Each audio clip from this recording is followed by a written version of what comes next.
So good afternoon again.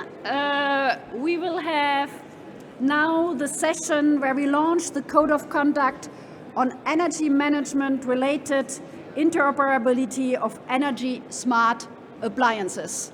I think this is an excellent occasion to look also on the other side of the coin, if I may say so, not only on the supply side. We just had a session on wind energy and related grids, but also to look more on the demand side, on the consumer side. And we know that consumers are increasingly active. We speak about prosumers, and also we all increasingly possess any of smart and connected devices. I think that's the future. We have a lot of very good best practice, a lot of applications. So I think we need to make sure that they are all working together. And what we saw and learned from this unprecedented energy crisis in 2022, following the invasion of Russia and Ukraine, that on one side, we also needed to look at how to reduce our dependency on one single supplier, but also we had to look on the demand side. And in that context, we had proposed, for example, one of the many initiatives we took, how to reduce 15% voluntarily the demand side, and we achieved it. In the last 2 years, in the EU, every member state, in average, reduced 15% their demand, both household and also industry. So it was a crisis situation, and it was an unprecedented situation, but also we could deliver the demand reduction during peak hours, which is vital for our security of supply, but also for energy prices. We saw that in that crisis, prices skyrocketed in 2 years, in August 2022, but also it took some time that we are nearly back to pre-crisis level, but it's still volatile, it's still uncertain geographical situation. So we need to look also in the years ahead. We want more renewables. We had a very ambitious target of 42.5% renewables by 2030. We are roughly at 24%. So it's a scale up of renewables, but that means we also have more volatility, and we need this flexibility between demand and supply. And I think personally, this is one of the big issues also for the next Commission to deal with this flexibility. And then we come to the energy smart appliances, which have a big role to play in that context. For example, to shift load while continuing delivering their function, be it heating a room, wash the laundry, or charge an EV, and we will see also more EVs, electrical vehicles, in Europe in the future. So to achieve sufficient volumes of flexibility from those small-scale appliances cost effectively, the transaction costs need to be extremely low. Otherwise, this economics will not work. And that's why we need to unlock the full potential of the flexibility we have, and we need solutions that are standardized and plug and play as possible. And that in that context, having products in the market that can work together across different brands and regardless of the member state, from as many manufacturing as possible, is important. And that would enable, the more we get, economies of scale, which we need, which can then benefit manufacturers, but also consumers. And that is the ultimate goal. And at the core of this Code of Conduct, which we are launching today, is really to ensure interoperability without dictating specific protocols or technologies, which would probably take too long to agree on. So we need the interoperability that we can get as many manufacturing as board. We at the EU level, one of our cornerstone of our policies is the internal market. The internal market in general for goods and services, capital and people, but also the internal market for energy. So instead of developing issues at national level, at the 27 EU member states, we are looking at the EU side to have one. And The aim, as I said before, is that the demand flexibilities these products can provide is to bring down the costs of the energy transition, and that we can reduce the peak demand, thereby reducing the network and the generation investments, because we already know for the clean energy transition 2030 and the climate neutrality we want to achieve in 2050, we need huge amount of investments. So on the side where we can save those, because we have the interoperability, we use the full demand side flexibility of the products to bring costs down, the better it is. So the first version of the Code of Conduct of Interoperable Energy Smart Appliances marks the beginning of a transition towards interoperable products, and we can communicate each other. It's the beginning. And we would welcome those here today and come back to the panel today, but all those also in the future who are in the process of joining the Code of Conduct, you are more than welcome. So it's the first step we are launching today, but it's an open invitation to continue. And we have decided, in order to start it, to have selected products, namely what we call HVAC, heating, ventilation, and air conditioning, including heat pumps, and all we know is heat pumps. We have the European Heat Pump Association, Thomas Novak, who also wants to join. It's a growing sector, heat pumps in Europe and elsewhere. We have the white goods, such as refrigerators or washing machines, and we have the manufacturing of those products that join the Code of Conduct to commit to develop at least one product that provides and supports the demand response services which we have identified in the Code of Conduct. As I said, we have a vision of some more products in the home environment. We will work to continue that we can include in the future energy management systems, PV inverters, EV chargers, towards an interoperable home. And that's our vision. And doing this work, the active involvement of all stakeholders is crucial, so we will continue to work in many workshops, meetings, and surveys we have organized. But for now, I would like, first of all, to thank the many companies who have contributed with hard work and your time to have actively to shape this Code of Conduct, or simply sign up today and give the formal commitment. That means a lot for our work in DG Energy, for the European Commission, and I think it really fuels the idea of a common vision. We count on the continuous involvement. As I said, it's a really major step today, and we are very, very pleased to have you here, but it will continue. The work doesn't stop today, so we can celebrate further success for creating new, broader, and improved version. I would like to thank all of you. I will give the floor to you in a minute, but I would also like to thank my team. There is Niels Ladefoged, the team leader, and all the colleagues who have been here to help it make it happen, also from GRC and others. So we had a good work, hard work together with you to make it happen.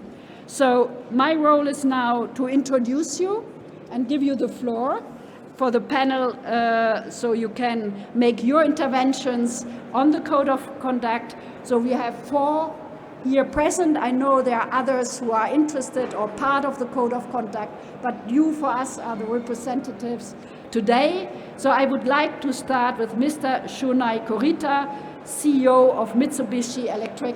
I welcome you very much and give you the floor first.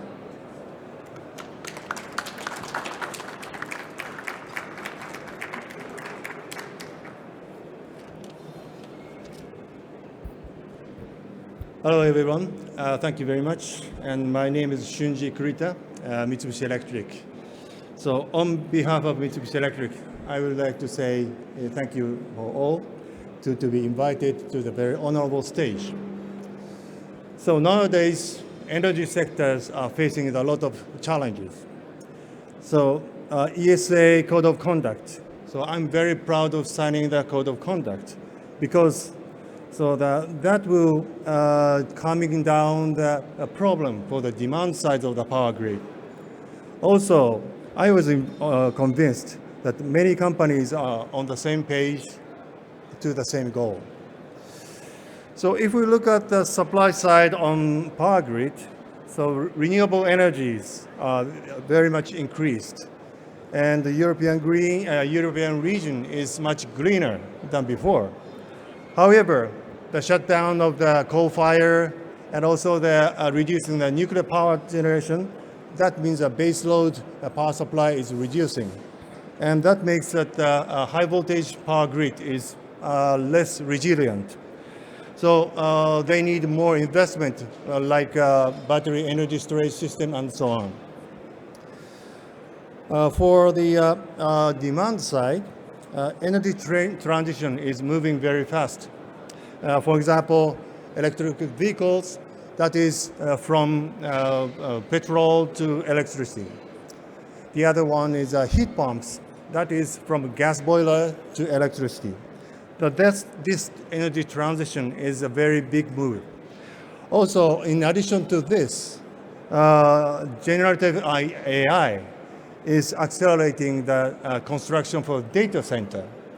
And you know, the data center is a big consumer for electricity.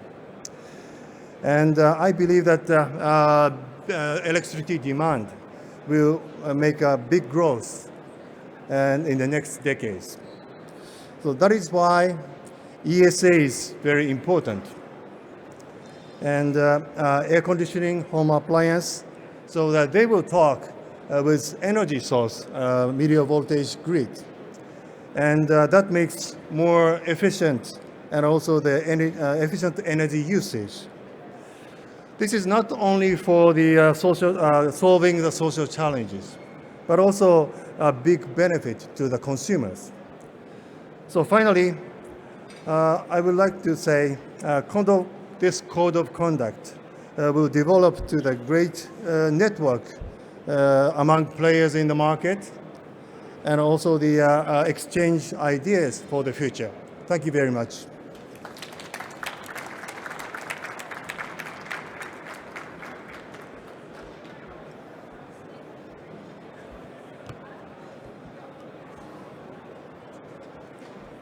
Organization. Sorry, I repeat, the next speaker, and we are very happy that you are here, is Marco Bulgaroni, Chief of Digital Technology Organization, Electrolux. Thank you. Hi all. Thank you to having me here. I think it's an honor and a pleasure to be here in front of all of you and sharing our view. As she said, I'm representing Electrolux. I want also to thank you, all the team in the energy that is work hard with us in the past months to achieve what we are achieving today. So I think it's a great achievement. So I think as we are gathered here today, it's clear that the energy landscape in the EU is undergoing a significant transformation. And with a shift towards decentralization and renewable sources, the need for demand-side flexibility has been more apparent. And energy smart appliances, as is mentioned before, are poised to play a crucial role here in this transition. And they offer to manage the energy consumption more efficiently. But their potential depends on the interoperability and the stakeholder collaboration, and that's why we are here today. At Electrolux Group, sustainability is more than a buzzword. It's a guiding principle for us on everything we do. And a program like the one we are managing, such a call for the Better 2030 framework, reflect our commitment to responsible consumption and production of energy. And we see energy smart appliances as a tool to further these goals. The Code of Conduct emphasizes open standards, and that's, I think, is a great achievement. And this facilitated a unified market for energy smart appliances. It's a step towards enhancing demand-side flexibility, which in turn improve environmental impact, grid stability, and economic optimization.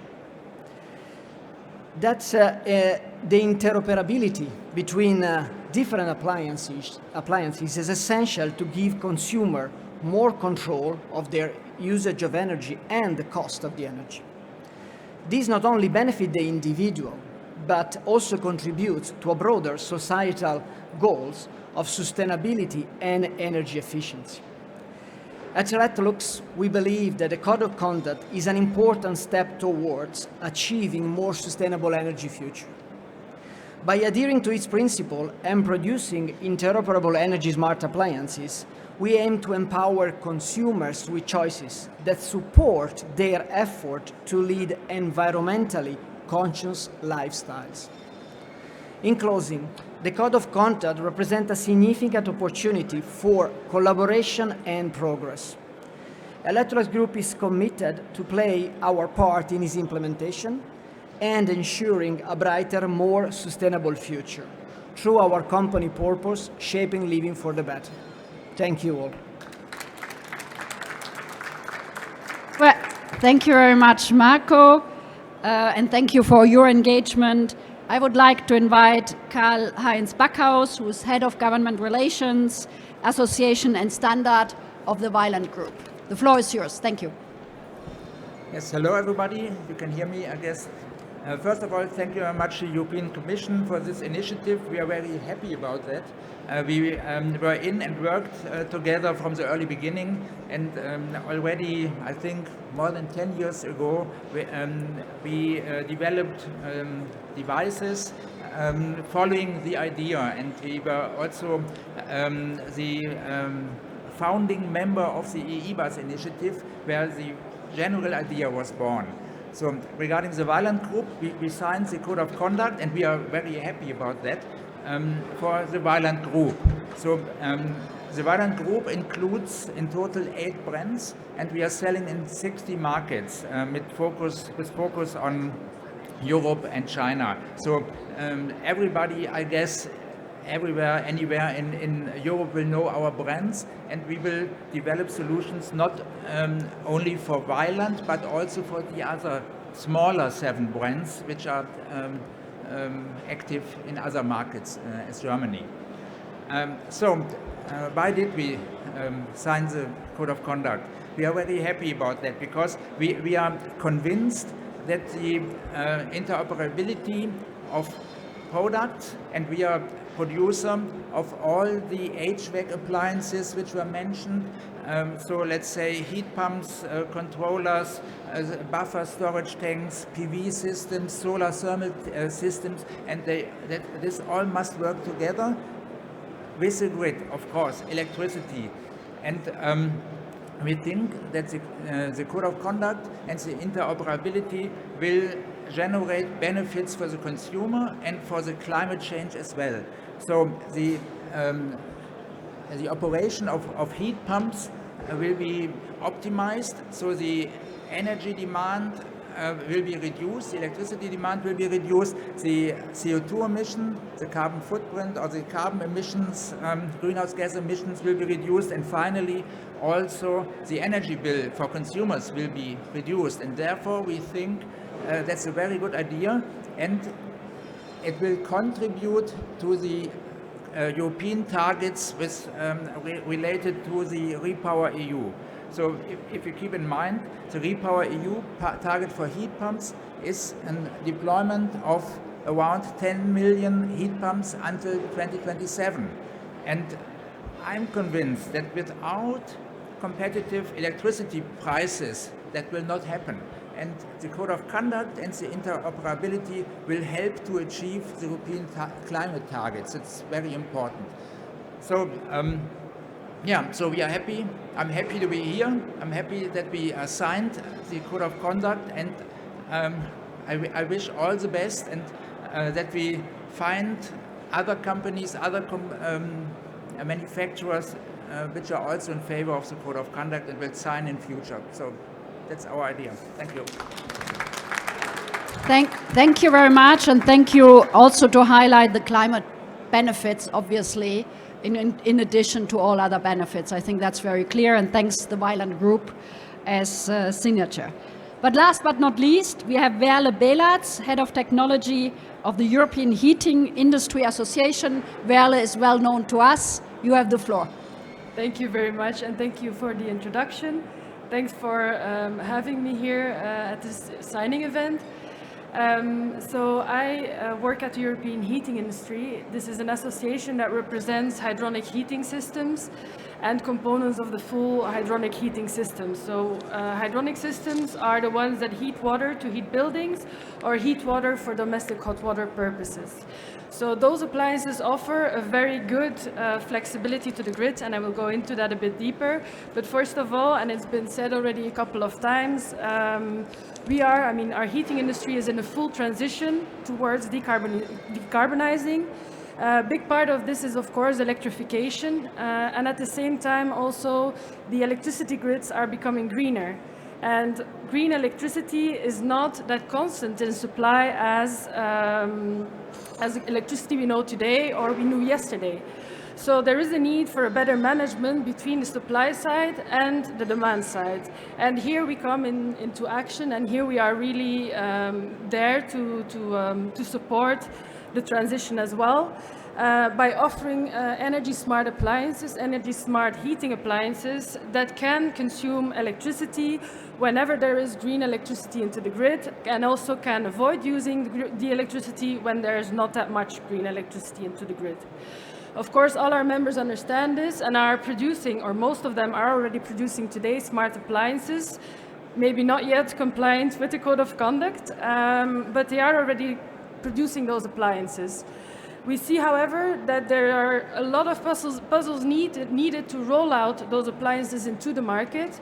One of those puzzles can indeed be the code of conduct, but there also needs to be awareness raised with the consumers to make them understand what a smart appliance is and how to reap the benefits of those.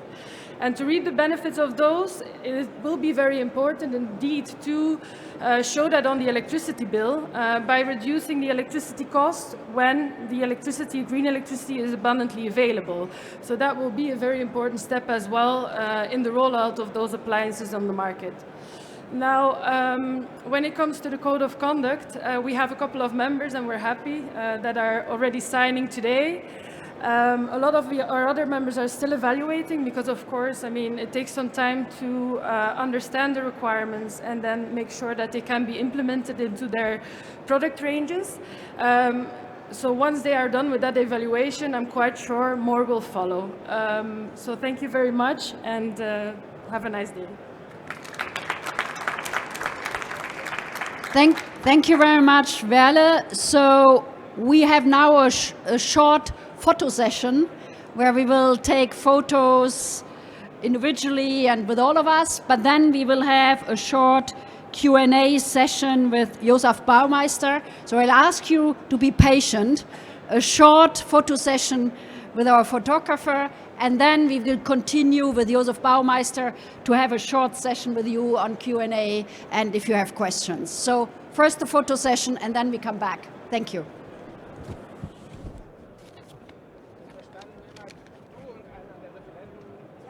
Also first me and individual and then a group photo. Okay. I start first? Yes.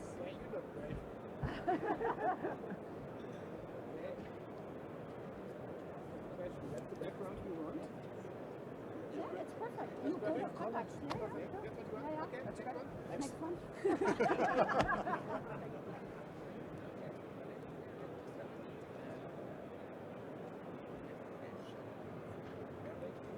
Thank you very much.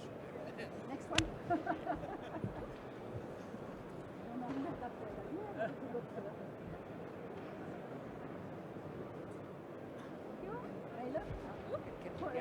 And a group photo as well. Yes, I will make sure you can get it.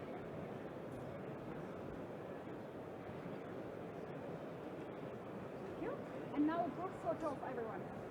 A few more individuals. A few more all the individuals. signatures here. Sorry. So, yeah. Thank you. Okay.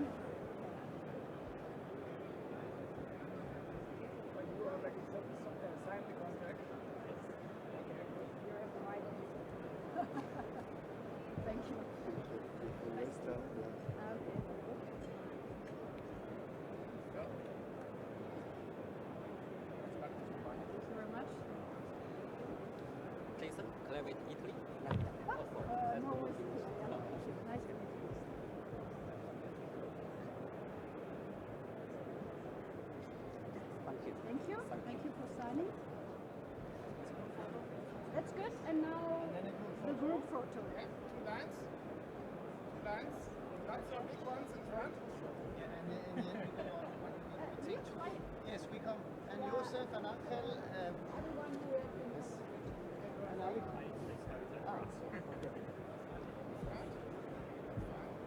Stay down. That's fine. This side.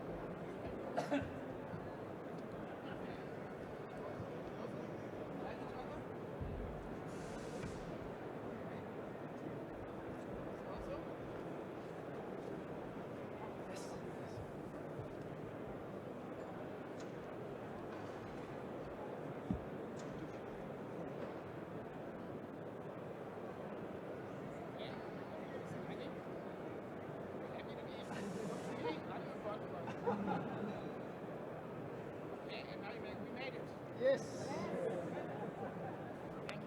Thank you very much.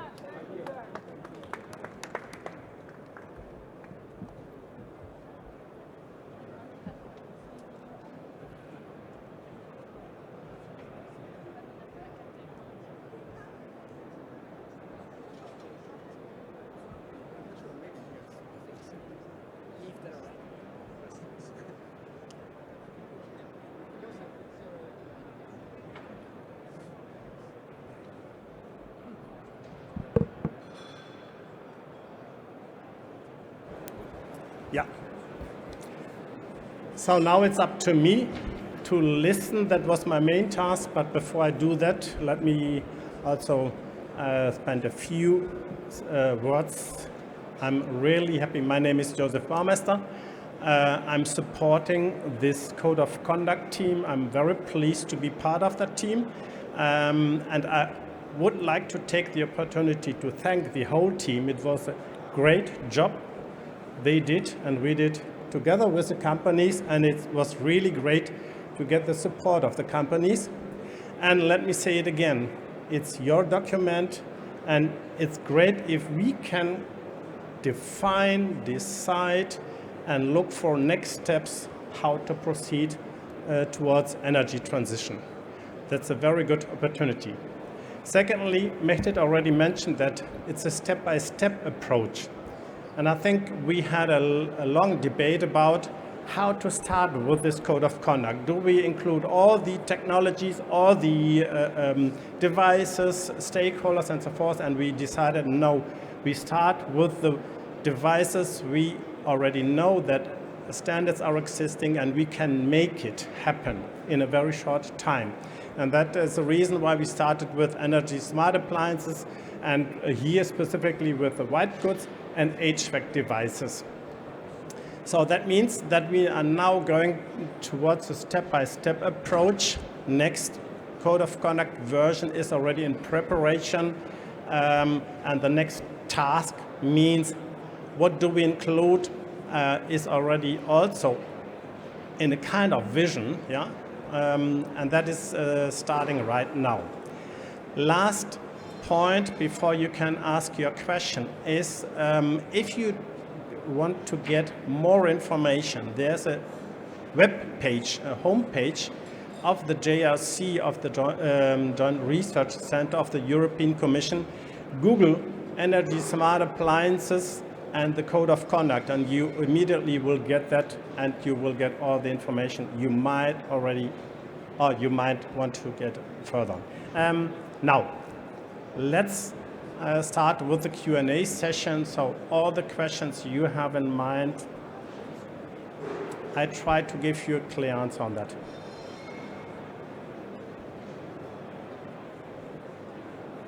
Do we have microphone here? Do you want to start?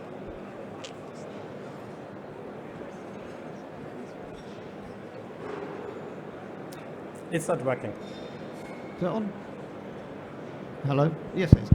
Good afternoon. Mark Childs, independent research analyst in Brussels. I was just trying to understand, we were mentioned that E-Bus was involved in this many, many years ago. I just wanted to understand if this new approach or the Code of Conduct is in effect superseding all the previous initiatives? Okay, the question was, if I got that right, the question was, do we proceed with the e-bus or do we include further technologies? And that is the main question. The main intention of the European Commission is very clearly to enable interoperability. We are very happy that we started with the e-bus initiative, and that standard, the Spine IoT, included in the Senelec standard, in an ISC standard, that was the main driver for the first version. But of course, this is not the only solution we have on the desk. We are right now starting already with Meta, with home connectivity lines, with S2, with other stakeholders to discuss and to include these technologies. Let me explain it a little bit. The main intention of the European Commission of regarding interoperability is to enable interoperability on a semantic level that gives us the freedom to include different communication channels. Yeah? Like we do it in the normal daily life. We can talk, we can write on a sheet of paper. The information is the same. And that is what we define. We define the information and the services behind, and below, as a communication channel, there will be different technologies, Meta and home connectivity lines, and S2, as for example, are already in the pipeline. The discussions are already ongoing. Yeah. Hello, it's an honor for me to be here. Thank you. And I'm representing the Amazonas rainforest in Brazil with my brother-in-law there, who is priest. And I have direct contacts to the owners there, which want to protect this rainforest, which is unique in the world. So as a SAP consultant, I know your companies. Maybe I implemented S/4HANA and other things. But this is a big issue, and it's important for the world. So I need your help there. We'll be there on the edge later. Thank you. Okay, that was no question. Did I get it right? Okay, further question? Good morning, sir. I am Jason from Clavit, Italy. So my question is that how to defend the launchment of product, because code of conduct requires a manufacturer to launch at least one model within 1 year after we sign this. So my question is how to defend the launchment of the product, because sometimes manufacturer will launch a product before we are ready to deliver, before we are ready to produce. So that is the question. Thank you. Hopefully I got your question right. It's not easy to understand here. But anyhow, let me... Okay, so the question is, how do we define the concept of launchment of the product? Yeah. Because for manufacturers, sometimes we will, launch some new product before we are ready to produce. Thank you very much. I got the point. Hopefully, I got the point, and you can correct me if I'm wrong. So, there are different types of how to connect the devices and how to create devices, because it's well known that you can't produce or develop a new device within 1 year. So we have defined 3 kinds of technology. The first one is you have included the technology inside your device. The second one, you can have a so-called digital twin in the cloud. So you can map it directly in the cloud, and that gives you the opportunity, for example, to map it also to legacy devices, so that you can include legacy devices. And the third way is you can use a kind of dongle as a front end to your existing or upcoming device to make it more flexible. These are the possibilities we already have defined based on the requirements from the manufacturer. Did I get your point? Maybe a little different. So this still. Können wir My name is Simone. Thank you. So the question was more related to the timing. To understand. Sorry, I come here. Yeah. So the question was more related to the timing, because the code of conduct is pretty clear about the feature of the device, but it is, let's say, not clear about what is the launch of the product.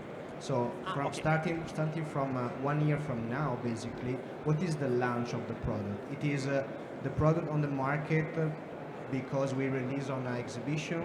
It is the product on the market because we start the first batch of the production.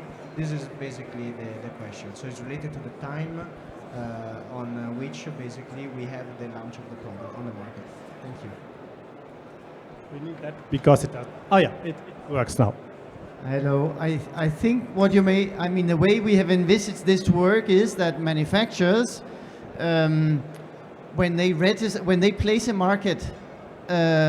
product on the market in the EU that's subject to energy labeling, it has to be registered in the European Product Register for Energy Labeling anyhow, April. Okay, so this, when you're launching a new model, you place it formally on the market for the first time, that has to be recorded in that database already. That's the way it is today for any product.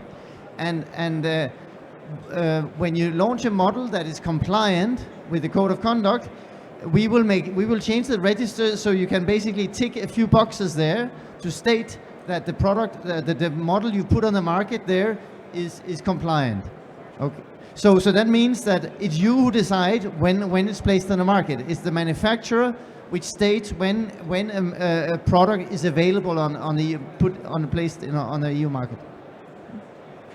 Okay, sorry, that was difficult to understand. It's not that I didn't get it, it was too loud there.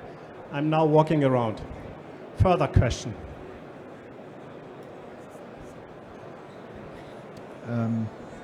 My name is Christian Christensen from the Danish Technological Institute. As I remember, there was also a work on a methodology for certification, laboratory verification as part of the study. Could you say something on the status of this and how you will proceed with this within the code of conduct? Yeah, I can do that.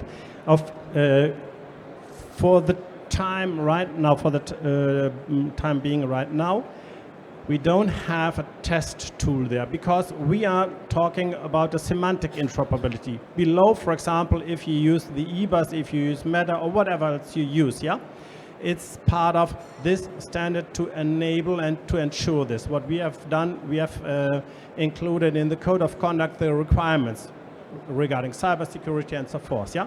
On top, what we have right now, we now finished a couple of weeks ago a large European-wide project called Interconnect, where we enabled where we tested the interoperability. In this context, we have developed a so-called semantic interoperability framework, which we now try to use as a test tool. It's ongoing. It's not finished. It's ongoing. So that means we are now starting with a so-called paper declaration, but in the next time frame, we will also bring a software tool, a test tool on the market, which can be used by the manufacturers. It's a development, and of course, manufacturers can contribute to that as well, because it's our common task,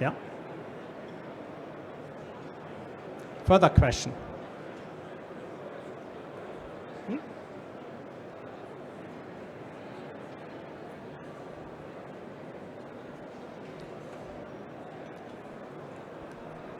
I come to you. Okay. Second question. Will there be some kind of icon or something that can be placed on the product? Once again. Hello. Yes, our vision is to use the energy label, EU energy label, for the products that are concerned by energy label. Our vision is our hope is that we can in future versions of the energy labeling regulations, we can agree to mark compliant products with a smart ready icon, and thereby reward the companies that make this effort with the extra visibility on that. It's already something we have a mandate to do under the Energy Labeling Framework Regulation.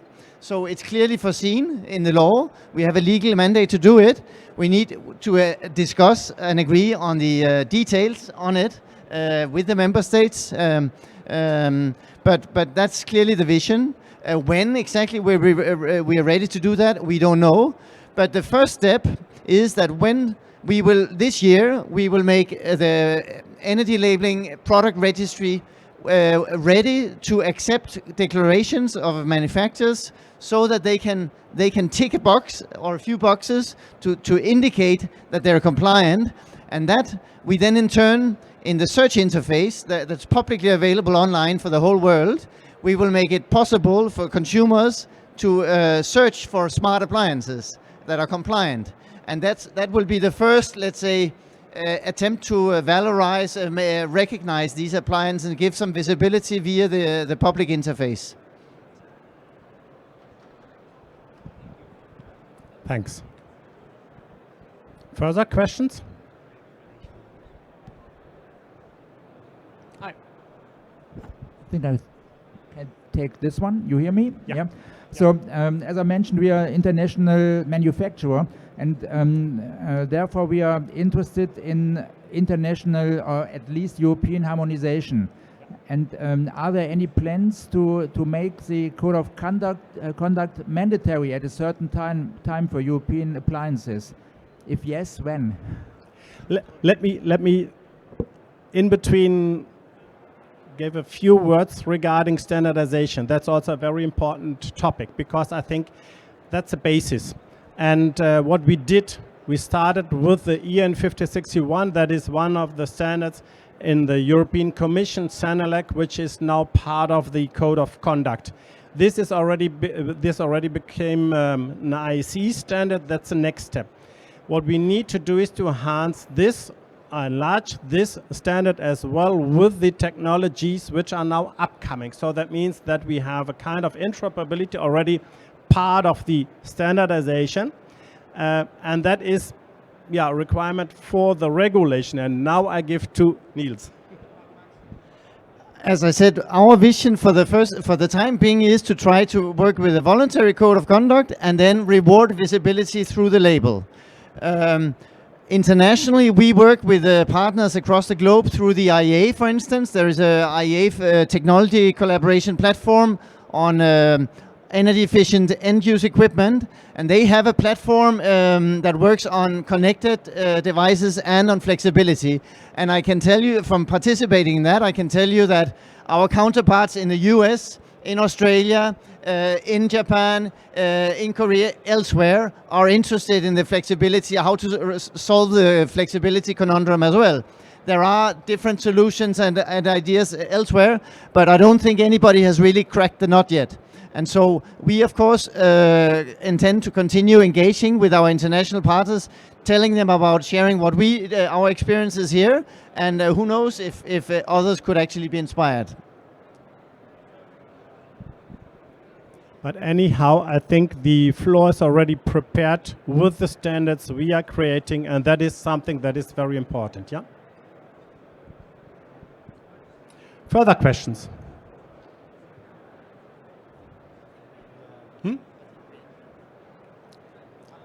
One? Okay. It's Marcus Rosenthal. I just have a rather general question on the electricity market design. Yeah. I want to know if this has a positive impact for your future strategies in terms of promoting flexibility, bringing flexibility. Yes, Thank you. No, absolutely. I mean, the electricity market also has a role to play because this flexibility works best if there is also an economic incentive to be flexible, which in turn means, hourly tariffs, availability of hourly tariffs and prices.